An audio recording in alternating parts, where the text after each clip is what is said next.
Good, all right.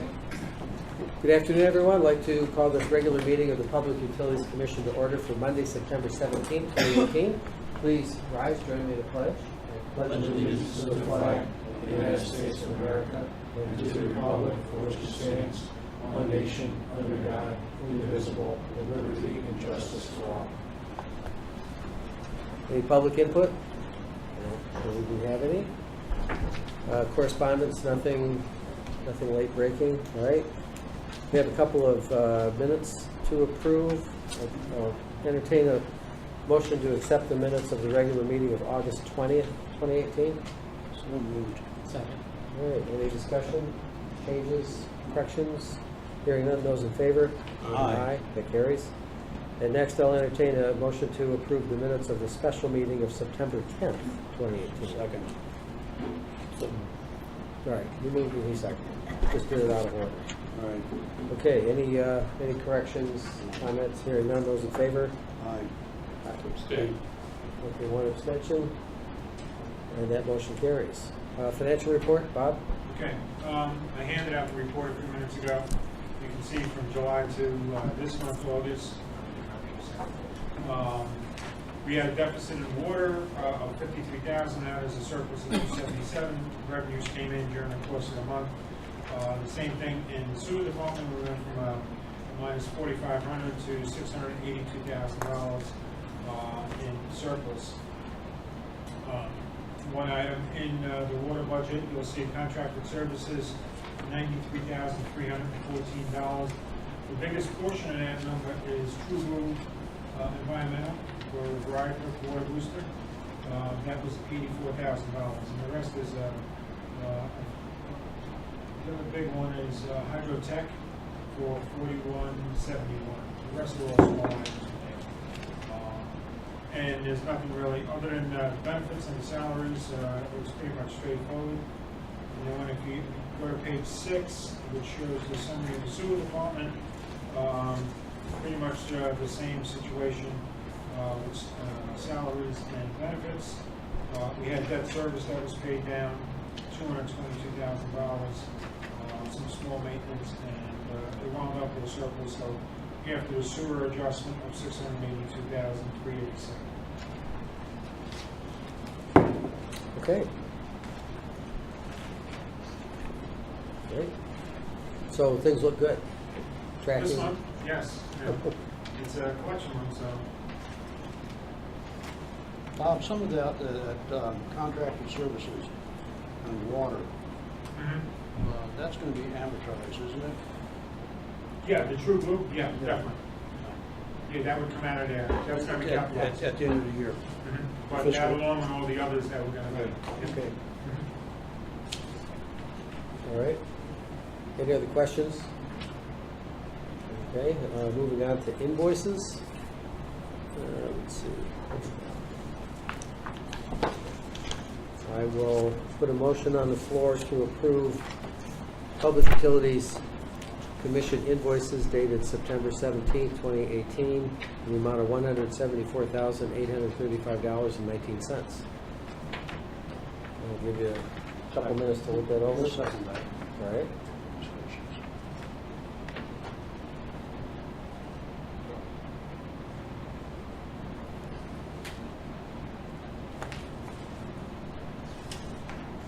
Just have a question for either Maris or Tom on Weston Sampson. I'm sure it's on the invoice here, but you approve that, okay? Yes. You reviewed it. Yeah, it included the manhole inspections and the water and the sewer line cleanings that were done as part of the I&I study for 9, 12, and 15. On that same issue, when are we going to get an update from them? They owe us a report. I think it's due this week, and they needed a couple of pieces of info from me that they were chasing me for. I didn't get back to them. I spoke with their engineer Bob on Friday, so I need to get him a couple of pieces of info, and then they're going to have a report for us, a draft report here. Are they coming here personally, or just going to give us a report? They'll probably send it to me first, and I'll look it over, and I can certainly invite him back to give a presentation here. Okay. Then on the Briarcliff here, maybe I'll throw this over to Marius. This is 87.3% done as far as the booster pump station and water main extension. What's the remainder? It's just a billing? The remainder is final paving, and I think they're working on final services on Long Meadow. So the station's been activated, it's pumping since August 27th, so they have enough money left to finish up the project, yeah. And the green light is on. Yeah? Yeah. The beacon is on. Green is good. Since Yes. 20. People are happy over there. What's Driving in it? and What's the other light indicate, that you lost power, or? What, the red? That it's not running. If it goes into an alarm condition, low suction pressure, low discharge, or high discharge. Okay, so any abnormality trips the red. And in fact, instantaneously, that could come on if we have, when the pump shuts off, sometimes the pressure rises, gets above that for maybe 5 seconds, the red light will come on, and then it'll clear itself and the red light goes off. Oh, so it doesn't require an acknowledgement to No, we're clears itself. gonna have that so that the alarm company has a time delay on there, so it has to stay in alarm for 2 to 5 minutes before they send us a notification, because most of them now clear themselves after a short amount of time. Good. Any other questions? Any questions, Rich? Right, hearing none, we have a motion on the floor to approve the invoices as presented. Those in favor, please signify by saying aye. Aye. Aye. That carries. Tom, Director's Report? Okay, a couple items. Our consent order from DPH requires quarterly updates to be posted on our website and also to be sent back to the DPH. So that's due basically this week, basically by the end of next week is the end of the quarter. So I'll have that on our website here probably tomorrow. We're looking good as far as, staying in compliance with that consent order. We had requested a deadline extension to September 30th. Looks like all the services are going to be connected by that time. And so once everyone is on the higher pressure, that kind of relieves the violation. Even though the final paving isn't done, basically the violation will be corrected. That's at Briarcliff, right? Briarcliff. Yeah. Okay. I had a meeting with Fuss and O'Neill and Doug related to some environmental compliance issues that affect the utilities as well as the highway department and park and rec. But the issues for the utilities are basically 3 items. We have some air emissions compliance reporting that needs to be done based on the generators that we have. We have a spill prevention and control and countermeasure plan that needs to be done where we have oil tanks over a certain amount. Dino, I see you nodding. Yeah. You're familiar with some of these things. Very much so. And lastly, there's something called the Tier 2 reporting, which entails any, they call them extremely hazardous chemicals. If you have certain chemicals over a certain amount of volume or weight on your site, there's an annual report you have to prepare. Well, evidently, these items have not been addressed previously. So we have a proposal from Fuss and O'Neill. They've looked at not only the public utility sites, but also the town sites and park and rec sites. So what I'd like to do is, they've already been here multiple times looking through. They're familiar with our facilities. They've given us a proposal to do those environmental services going back to 2015, and I think they've held their price the same. So what I'd like to do is have the commission consider a motion to authorize Fuss and O'Neill to pursue and proceed with the environmental compliance reports that we need to do. At what cost? Yes, they broke it down into the air emissions, $2,300, the spill prevention plan, $4,500, and the Tier 2 reporting, $2,400. So the total is $9,200. I think going forward, certainly the Tier 2 report, we should be able to continue then to file that ourselves. And I think also the air emissions, I think that's really nothing more than a spreadsheet once the technical report is done, where you're basically reporting how many hours your generators have been running, which we do that anyway. So I think the going forward basis, and actually the spill prevention plan, once you have it in place. So basically, your office can handle that all? I think we'll be able to handle it on an ongoing basis to stay in compliance with the yearly reporting. Yeah. What, out of curiosity, what chemicals are they concerned about that we're carrying? There's a whole laundry list, and a lot of them are if you exceed like 10,000 pounds. In our case, I'm not even exactly sure what the quantities of the chemicals that we have. Sodium hypochlorite would be the main chemical that we have. We only have probably 6, maybe to 8 55-gallon drums at a time. So I'm not exactly sure the weight of that. I don't think we're going to be in any real issue with that. Just a matter of putting that plan together, indicating what chemicals you have, how much of them do you have, and where they are on your site. And basically, you're sending this report to the state emergency planning, and you're also sending it to the local, which in our case would probably be Tommy Gallifrey with the emergency management group. So he's probably already familiar with what we have and where, but this would be the official report that needs to be done.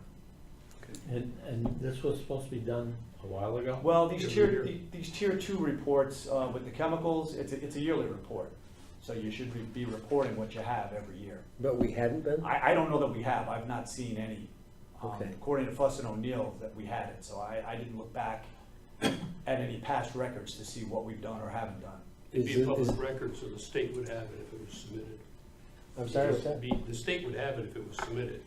Correct. Well, we should have copies of it also. Yeah. Right, but depending on how well your filing system is. Correct. It's certain Fuss and O'Neill would find it up there. Yeah. So, I mean, at this point, whether we have or we haven't, I think going forward, yes, we definitely should. And who does that report go to? Deep? That report, I think it gets sent to the State Planning Commission. I forget the exact group, but it's a state emergency planning management group. I forget what all their initials are, but it'll be in that tier 2 when it becomes available online, like I think in January.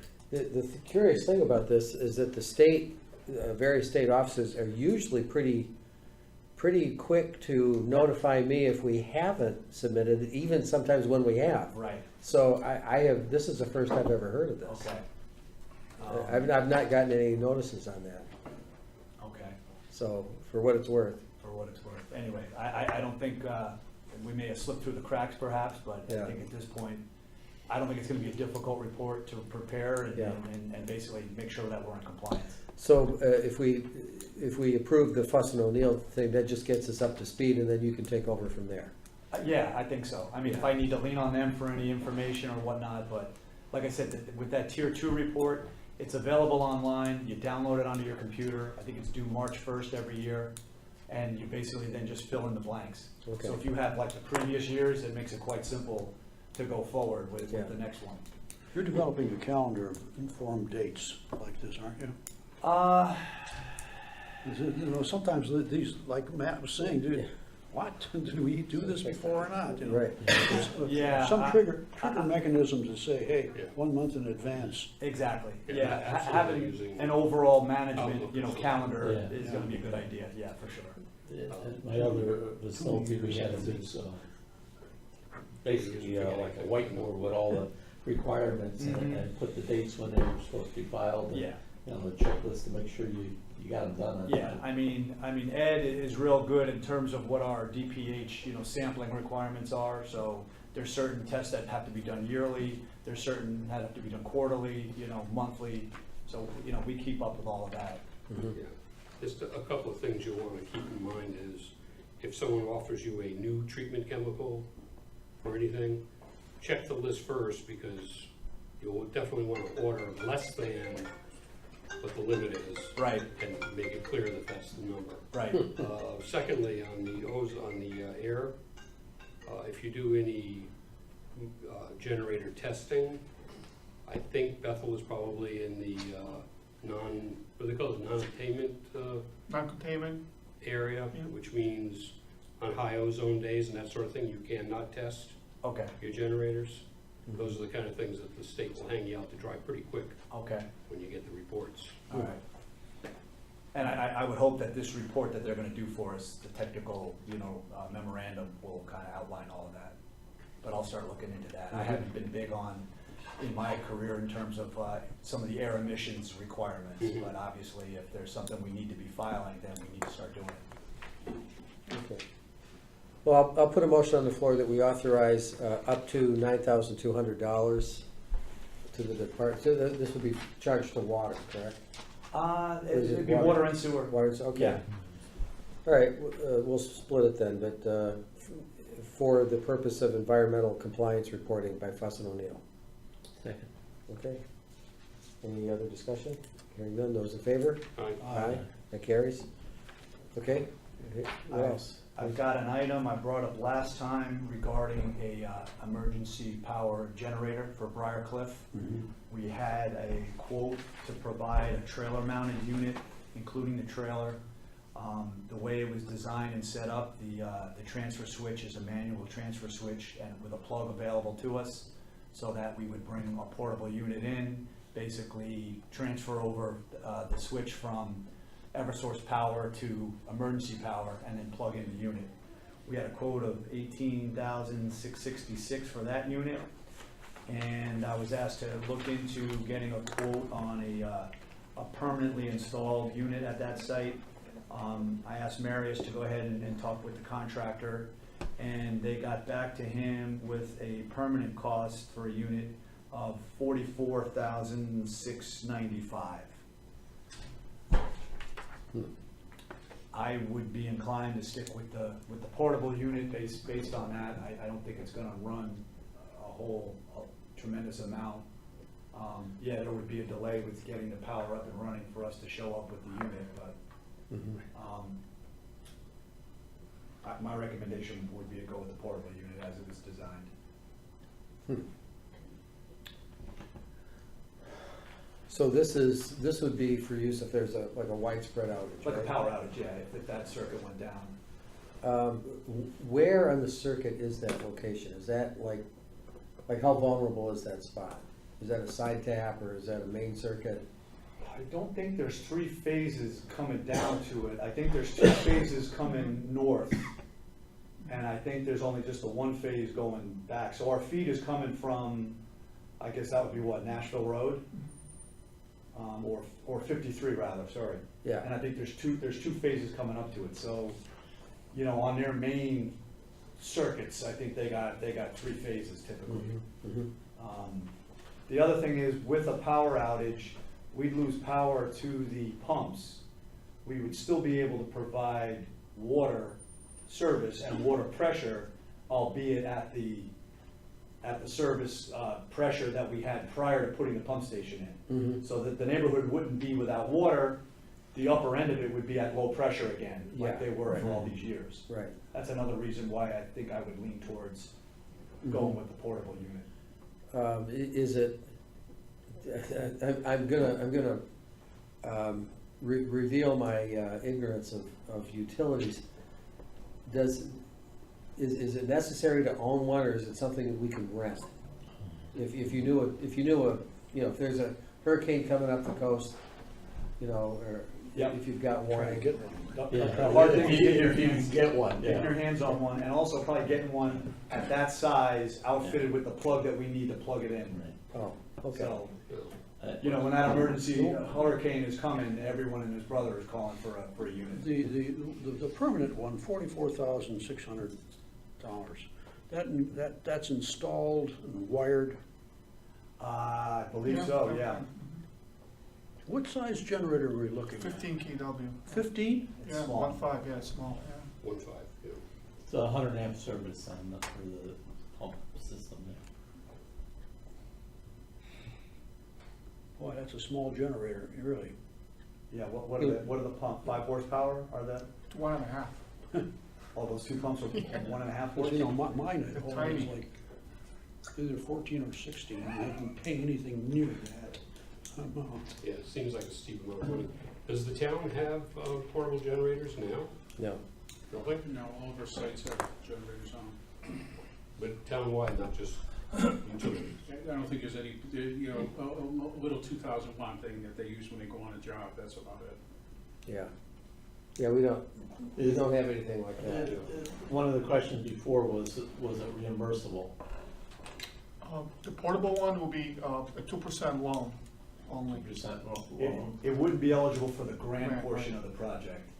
but the loan. It What would be, what so about we the permanent, basically, what about the permanent one then? It would be, yeah. it would be. It would be? Mhm.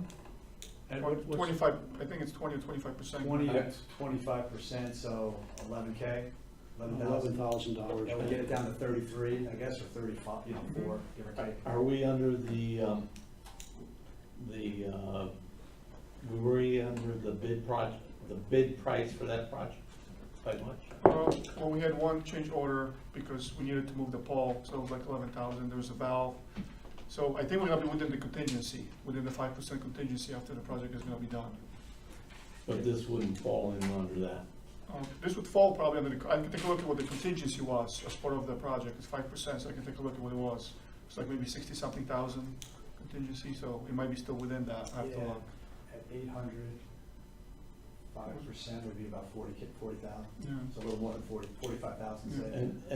And we have to let the contractor of record do the work, we can't hire another contractor? Not if we wanna get it under the DPH program. Yeah. So what's the difference then? With the with the discount? And, Kelly, while they're crunching numbers, are there other locations in which you had said, gee, if I had a generator, I would have gotten out of a problem?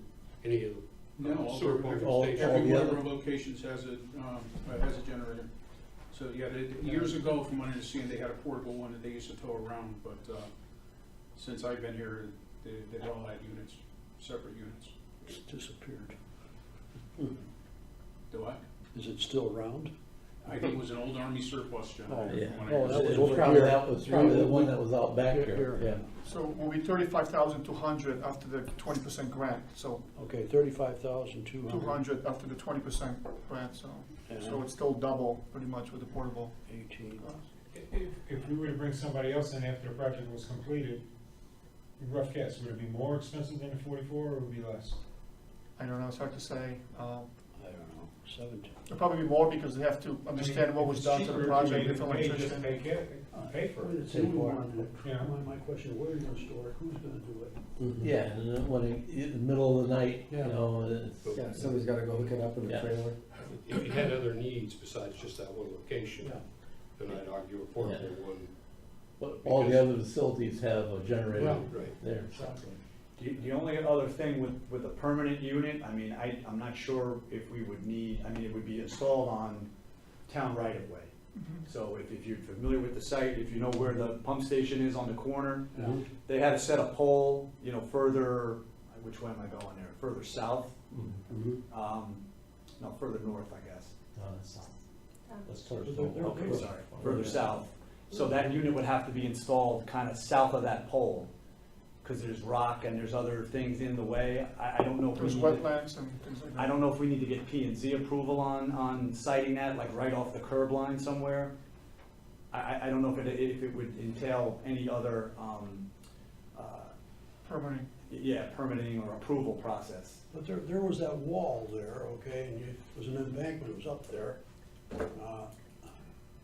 And there was certainly enough room. Yeah, so the pad for the control panel, we're right on the property line, so we can't really go beyond. Like all the rocks and everything else, the wall It has is to go right. behind that big rock there. Yeah, it's gotta go towards the road pole. and that, within the, because we're right up against the property line, so we wouldn't be able to put it there closer to the panels. I know which location you're talking about, but yeah. I don't know, I like to see the permanent generator there. I think it makes How much sense. shopping around did we do on the price on the portable? Because as Paul said, and I agree, 17 sounds steep. I think he's got his profit, you know, cranked into that, of course. What price, you guys came up with a ballpark of about 15? 15,000, yeah. Before we got his price of 18. But Bob just That mentioned, includes the trailer too, not that the trailer's gonna be that expensive, excuse me. Bob just mentioned after the fact, we could go out and get a, you know, pay cash for it too. Is this connection kind of standard between the building and the generator? No, you'd have to have, Only because we have red alert, you know, so if we knew a disaster was coming, I mean, we could potentially call them and say, we need a generator on site temporarily. Well, if you had that alert, they could bring the generator up there and have it in the standby Right. too.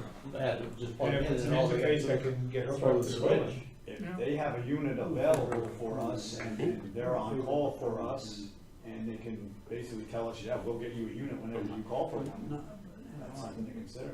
That's a rip-off in a sense.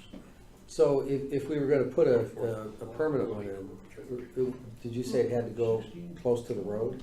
Well, I think You got, yeah, you really can't go up Briarcliff anymore, because you have we're at the property line already. that's set. So you'd have to kind of start going south along, You can shop around and get them for a whole lot. Nashville Road there, you have to go Yeah. south along there, and you've got to avoid, there's an existing pole that's got some live underground power lines. Okay. So the pole that they set for us is a little further south still.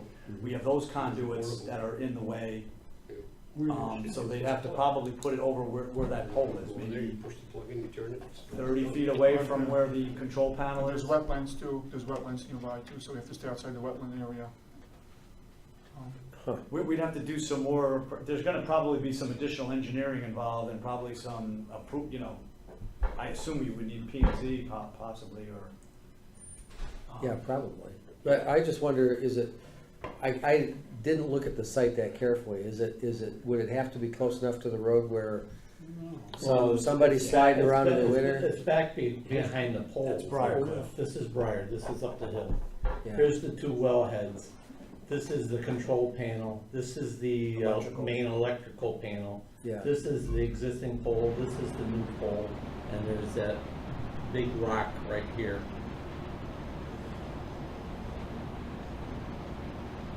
And the wetland area is the little area, could be over in This that. is what, Barclay? Yeah. What was that? No, the property line's right here. Are you sure? Yeah, the Yes. property That line. rock line? Where that- We're right on it. Those Wanna rocks come and are draw? probably on the other property I line. got my multicolored pencil. So I'm not sure how many feet we'd have to stay off the curb to protect it. You don't want it 18 Yeah. inches off Well, the yeah, curb. right, Well, I right. want to be behind the pole. Because you don't want somebody sliding down the hill in the winter and taking out the generator. But, so, I think there would definitely be a little bit of, putting a plan together, putting some engineering into it that would have to be added on to that cost, I think. Could we get a price from our private contractor to do it after the fact? Sure. How do we do that? And before we spend money in engineering, maybe we could just eyeball the site, maybe take Beth and David out to look at where the wetlands are and just see if it's even feasible That's a good to do. Where would we park it if we had the trailer? Right here on Briarcliff? No, there's no room there. We could, where this panel is, Yeah. where this rock, there was room to kind of pop the curb and basically put the unit right here. Right there? And then plug it right in. And it would be there temporarily while we had the power outage. Yeah. In that case, you could put a pad there too. I don't know that, you could, yeah, I don't know. Well, that you I gotta would be, want you gotta that be close to careful. the But curb you got line. underground Right, lines. you got that underground line that goes up Briarcliff right here. But you need an underground line. No, this is the one that existed to supply power up the hill. All the homes are, it's underground power going up Just, Briarcliff. you gotta make sure you weren't on that. Mhm. Because that 15 kW generator is only 2 feet wide by 4 feet long. It's a tiny generator. The fuel tank underneath it's probably Bigger than, anything. Probably a squatty but tall tank, and the generator sits on it like the one outside there. All right, we'll look a little bit further at what's involved with actually placing the permanent. We'll talk with Beth, see if there's any approvals we need. We'll have the Okay. wetlands looked at. Mhm. We can always put a couple of bollards around it to protect it on the south side of it. Kelly, what's your input on this? Well, like Tom said, if the power goes out, these people are not gonna lose water. So we do have, we have to Yeah, move so- and get a generator there. We probably have to store it in one of the outbuildings at Paul Street.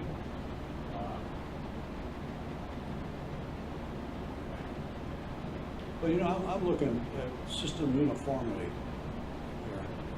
Well, again, we probably don't even, well, we do need a generator there to supply the people with the pressures they need. I don't one way or the other, it doesn't matter to me. You got water flowing. Yeah, just wanna keep it flowing. But I do think you're gonna have a hard time finding a footprint there to put a standard unit.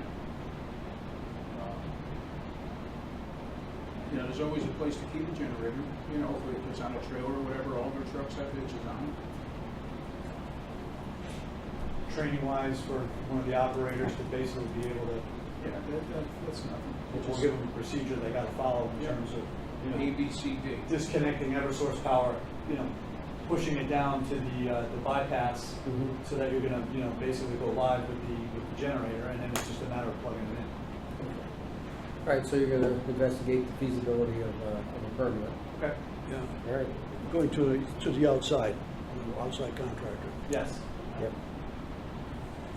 Okay, anything else? Two other minor things. I'm looking into the feasibility of having Eversource provide a gas service over to Fall Street. The reason being, the boiler that we have there is not in the greatest of shapes, and it's also an oil-fired boiler with an underground oil tank. My concern with the situation is the underground oil tank having now more or less reached its service life or beyond. So we started looking into seeing if Eversource can provide a gas service to the building, you know, if it's at their cost, you know, versus, you know, at the customer, our cost. So I think they would probably have to check and see what kind of usage we would have in terms of whether it's feasible for them to do that. So I'm kind of in the preliminary stages of looking at that. But if that's the case, we should be planning for changing out the boiler at some point here soon. And of course, getting the underground storage tank out of the ground. And I'd rather go with a gas boiler and then a smaller oil tank for the generator. Evidently, the building maintenance department has an excess tank above ground that's in pretty good shape that they would like to basically donate. Oh, that's nice. So I'm trying to piece all that together and get back to you. Okay, That's not the original fuel tank over there, is it? In the ground? Before my time. 1966, 64? I think it could be, and that's what feeds the generator right now. You could probably, I don't know. That'd be pretty old. I don't Yeah. know. I don't know if that's the original tank or not. I mean, just don't know. If you want to check with Duff's records, I mean, they're supposed to have a record of all the tanks in town. Yeah, he's got that. Yeah. I don't know, does it feed the generator though? It Because feeds if the it boiler. does, then it has to, it's part of the EEP requirements. Yeah, the air emissions? Sure. Yeah, Yeah. yeah. I mean, like this one out here doesn't, it just does the building. But they have to keep track of, that too. Through the, No, this tank here, yeah. because it's not hooked up permanently to the generator, is not, under, I mean, we gotta track it, Right. but it's not an EEP, requirement. If it's not hooked up to the generator, permanently hooked up to the generator. That's what the insurance company just told me last week. Because this one's getting old too. This is Yeah, pretty right, old. because they have to keep track of those also, yeah. Okay. So I'll provide some more information when I get some more information on that. Last item is I reached out to the rate consultant and just asked him to get back to me with some meeting dates. I know at the last meeting we talked about maybe revisiting our water rates and talking about possibly setting up something with sewer rates. So he emailed me back over the weekend and just said, hey, I'll get back to you with some dates. okay. All right, That's it. okay, good. Moving to old business, capital project summary, Okay, thank you. Darius? So I'll just go through my list here. Plus your water booster station, so Zanella's been working on a bunch of items that accomplished a lot of stuff last week. Out of the 23 items, they have 5 items left, so I think they're gonna be back this week. It's mostly on the inside of the pump station, so they're moving quite along with that. Briarcliff Meadow Booster Station, so we activated the station on August 28, 2018. We tested the station, provided pressure to the residents, you know. Some of the residents were driving by the hill, they were happy that we're getting, you know, basically double the pressure and, you know, really good pressure on the lines. The water mains were, disinfected and passed. The new water main on Long Meadow, it passed, the town did a good job flushing it with Kelly and getting it, in service. So the True Blue Environmental is basically switching services this week and next week, and looks like they're gonna be done by end of next week with switching the services on Long Meadow. I think they did 2 services today. They're trying to do 2 services a day, maybe, roughly, trying to get that done. So that's moving along quite nicely. We're gonna be reviewing the paving schedule because they put some temporary pavement, so we wanna see if we can actually hold them off till next spring to the final paving maybe, so the trench is settled.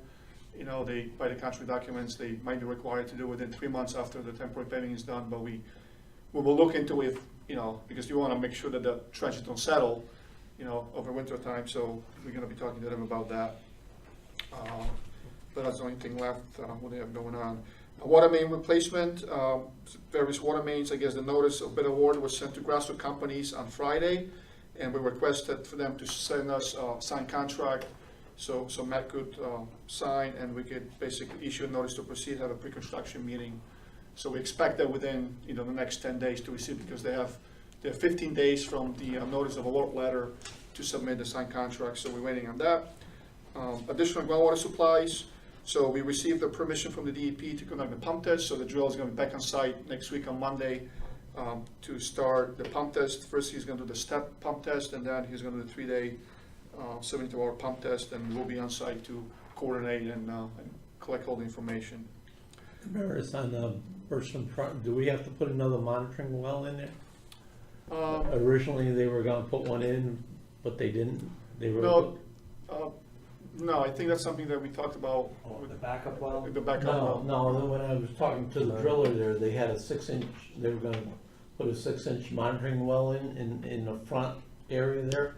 And they were told not to, that it was too expensive, and that you were gonna have another company do it? Yeah, so I think that's something that we talked to, maybe Greg Smith was gonna put one in. Yeah, it wasn't, I think it was gonna be for potentially being a backup well to that well, not necessarily, it isn't a deep required, hey, you need one more monitoring well. Oh, okay. We talked about, hey, we're gonna drill a well, should we have a backup well at the ready Right, too? right. The price he gave us, it just seemed, Yeah, well, this was only a 6-inch well. it was only 6-inch, but it was to basically get an idea of what kind of water we can draw, and the cost involved, when I talked to Greg a little bit, he had money in there for mobilization, demobilization, and they were already gonna be on site to do the main well. It just seemed a little, and as Greg looked at it, he says, you know what, I think we could probably do better. Okay. So at that point, Well, I as long said, as it wasn't something that's gonna hold up the test. no, it was not our deep requirement. Okay. Yep. Maris, Yeah. question, several months ago, you were talking about the deep requirements regarding the stream. Are those requirements been met already? Yes, yeah, so Was we. there any impact about? Well, they haven't been met yet. We have to do the pump test. Doing the pump test, we're gonna measure basically stream flows. So we've been taking a lot of measurements, right now, starting back to the beginning of the year, just kind of what the stream flow is. And then, basically the water level in the wetlands. So doing the pump test, we're gonna monitor that and make sure that we don't impact the stream flow. Or we're gonna compare, does the stream flow goes down or does it stay the same? So it's really, those requirements will be evaluated during the pump test and after we get all the data. Okay, And that's gonna be basically presented to the DEP. okay. The next item is SCADA communication studies. I guess, we submitted a report to Tom for review. I think Tom already completed his review, and we're gonna schedule a conference call with our instrumentation engineer, Jim Potter, meet you, and then I think once we finalize the report, that we'll provide copies to the commission members for final review, but that's, it's ongoing, and we're almost there, the comments, so. Chestnut Ridge Tank, I guess, Tom already talked about a little bit. I think there'll be a meeting after this meeting to discuss what the neighbors came back with. I So. haven't done it yet. I want to make a motion to add that to the agenda when we get to the end. Yeah, but everything is moving forward, and we do the best we can to push everything forward, so. Okay, thank you. Any questions for Mary? Just a question, or Tom, what was the final pressure we got up on the far end of the mains? There's a high point on the right of way between Briarcliff and Long Meadow. I think we got 45 pounds on that. And at the end of the line, we were getting, whether the pump was on or off, we were fluctuating pretty much between 45 and 55. So when the pump reached its high limit and was shutting off, they'd have 55 pounds, and then when the pressure dropped back down to when the pump would be called for, they were getting 45 pounds. So those people that were on the transmission main maybe had 20 PSI. Some of them had less. There's one home up there that had 14 pounds. Yeah. Did you have to adjust the pressure higher down at the station to get, that's what? okay, Yep, so- that's, we so took some, got we took about some 105 measurements. down on the bottom. 95 to 105 at the bottom equated to 45 to 55 at the end. And then the resident, right, the first resident that lives right next to the pump station, we were concerned about his high pressure, but his boiler's rated for 150 PSI, he had no issue. We went and talked to him, we activated everything, so he had no leaks, he was satisfied, so. Okay. Is that the first house That on was the the left? first on the right, Yeah, okay. right next to the pump station, so. Okay. It was very, very Great, good. good. And there is no upper limit regulatorily. Upper limit is like 120 PSI, you don't wanna be more than 120. Okay. Great. Moving on to the fats, oils, and grease update. So, Tom, I see you've distilled all the comments that came in. Yeah, that was sort of my next step before I really, did a whole lot more with, registration forms and so on. So I organized them by section number. So you'll see whether it was Matt's comment and then Dino's comment second and so on. I put them in kind of chronological order with the sections of the regs.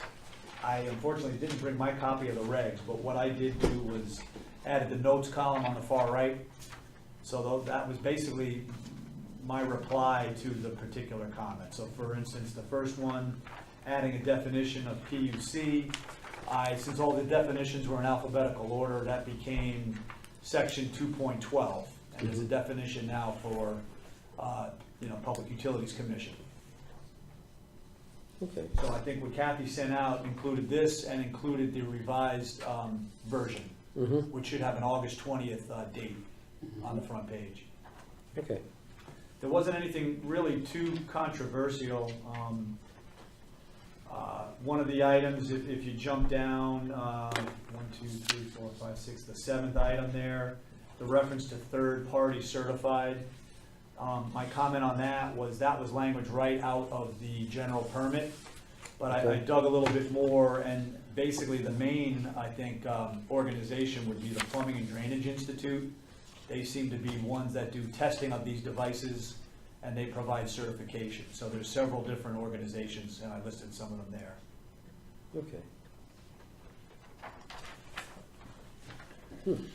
Marty, I think one of your main comments, just jumping around, was, is this going to be going to the owner of the property or the owner of the establishment?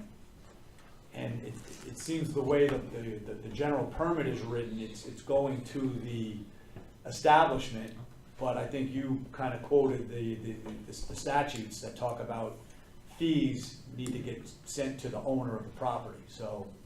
Well, plus, excuse me, the other thing I was thinking about the other day was, what happens if the owner doesn't want the tenant to put this stuff in? So is that a possibility? I don't know what you're gonna do in a case like that. You're not gonna be running a restaurant then. That's right. They're gonna be non-compliant with that reg, and Right. So what's the next step? Is to incorporate this in the final version? yeah, well, the version that I sent That you out, sent out? I already incorporated these. So when I say done, if you asked me to take something out or add something in, I did it in that Okay. version. All right. So, I think, like, again, as Marty pointed out in one of his emails previously, there's gonna be a public hearing necessary, we gotta establish fees. Yeah. So I wanted to just get the commission's general comments, and if there's any others, I'll try to incorporate them. But I think the best thing to do is, and whether I give them to you little by little as we go, but I think we need to have the whole package ready before we go out to a public hearing. Yeah, I think so too. So I want to put together like a registration form. I want to put together at least a list of proposed fees. I want to put together like some some PR information on what's going to get sent to the different establishments. Right. Here's what FOG is. Here's what you need to comply with. Here's why you need to comply with it. That kind of thing. Yeah. Is there anything in state statutes that would give us some guidance on what the fee structure should be, or is that just, do you have any idea, Marty? I don't believe that there is, but speaking of that, that was gonna be one of my questions, is that the general permit you're talking about is the one with the DEP, Correct. and I don't know what it looks like. I think you ought to attach it as an appendix to this. Okay, I can I don't know how certainly- many pages is it? How many pages I want to say like 19 pages. is it? Oh, Yeah. Don't hold me to that, but it could certainly be an But appendix. but that's, I think that's, and I know I made comments before about it, is that that's the problem when we're doing one end of this and we're referring to 10 other things. And if I own the restaurant, right, and I go in and I pull this out and I start looking and I say to myself, well, where can I find this? Where can I find that? How do I do this? How do I do, that's the problem that I see. That's why I was thinking, attach whatever you can attach so the person doesn't have to run all over Kingdom Come to try to find out what it is, That's, like, again, we're not to the point where we're gonna approve this, so yeah, that can easily be an appendix. I mean, I gave the title of it, and Yeah. you can go onto Deep's website, and if you Google that particular general permit, it'll pop up. But anyway, I'm talking about restaurant owners here, Yeah. we can certainly make it easier for them by including it.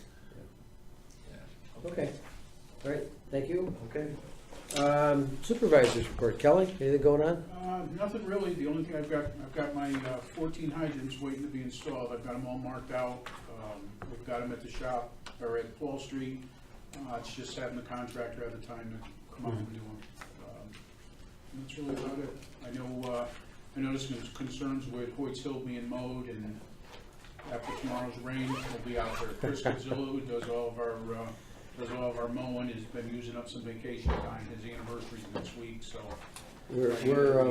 We're almost at the season where it'll stop growing for a while. Because I gotta mow my lawn two times a week. I have a Hire a question. goat. I have a question for you, Kelly. There's water run out on the side of Reservoir Street there by Saxon Woods, by that new house they just built. Pembroke is coming out Wednesday. If they can't come out tomorrow, they're gonna go after on Wednesday. Is that old service that went to the old house? Yeah, and that was one of those things with, I can't remember the Davenport. contractor, Davenport. He tore the house down on a Saturday afternoon and let the water run. And I think there's a shut off there, so that's why I wanna have Pembroke come out with their Vector truck, try to find that shut off, because we really need to go back to the main and disconnect it. So they'll be able to clip onto the line, trace it back to the main, see that's also transite through there. So I don't wanna take any chances with the 14 there. But yeah, Pembroke is available, like I said, I talked to him this morning, and tomorrow or Wednesday, depending on the weather. So, And who owns that property now? Diorio, Is he responsible for it? I don't know whether we can hold him responsible for it. And I kind of really don't want him digging around that transite main. Oh, no. Yeah, but, he's trying to tell me that service went to the lot next to his, where I don't think it did. Well, it wasn't that old house more on the other lot behind, I mean, where closer to Knollwood or away from Knollwood? away from Nolan. Yeah, so that's why I'm kind of It thinking. went to that, does he own that No. lot? All right, so who owns the old lot where I gotta say, it's still Davenport, I don't know. well, I think we should research that, and if he still owns it, we should put a lien against the property, because it was never done properly. Yeah. Okay. All right, anything else? That's it.